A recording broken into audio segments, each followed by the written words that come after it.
भक्ति की बात जो है वो अभी समझ में नहीं आया। जैसे लोग कहते हैं श्रद्धा हमारी खत्म हो गई, नहीं, वो केवल मांग भर की श्रद्धा, केवल मांग भर की। तू समझा क्या बिहारी जी को? माँ से हम अपनी कोई बात मांगते हैं और माँ अगर ना दे तो क्या माँ से श्रद्धा खत्म हो जाएगी? ऐसा तुम प्रभु को मानते हो?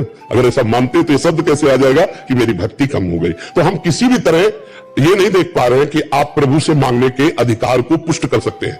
किस तरह पुष्ट कर सकते हैं? आपको भगवान ने मानो दे दी, आपको भगवान ने सारी सुविधाएं दी, आपने भगवान के लिए क्या किया? आप यहां बिजली का बिल देते हैं सरकारी, मकान का किराया देते हैं, इसका किराया किसको देते हैं?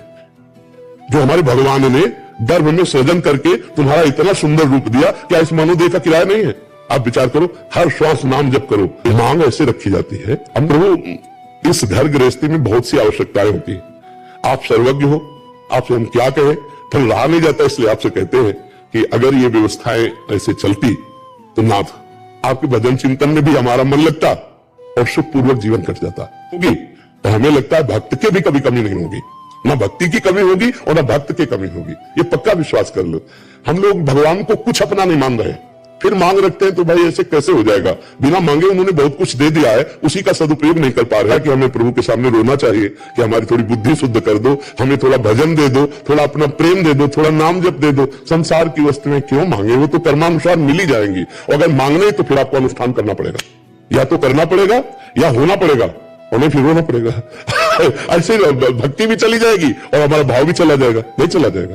क्यों? आप बताइए, हमारी बात समझ में आ रही नहीं आ रही? जी, प्रभु हमें बहुत प्यार करते हैं। मान लो भगवान और भक्ति में अश्रद्धा हो गई तो जो कुछ हमसे बन पा रहा था वो भी गया ना। भगवान का क्या बिगड़ जाएगा? बिगड़ तो मेरा जाएगा ना।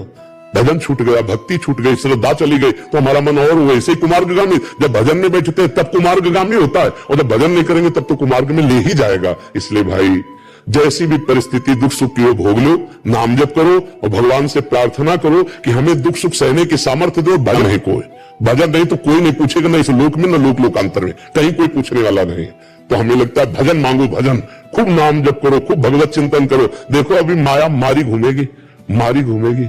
ये बिल्कुल विश्वास कर लो, हमारी बात को मान लीजिए जी। तो भगवान अनंत ब्रह्मांडों को एक सेकंड में रच दिया है, किसी कारीगर की जरूरत नहीं पड़ी। ऐसे अनंत ब्रह्मांडों के अधीश्वर भगवान जब हमारे स्वामी है, हम उनका नाम जप कर रहे हैं तो कमी क्या रहे?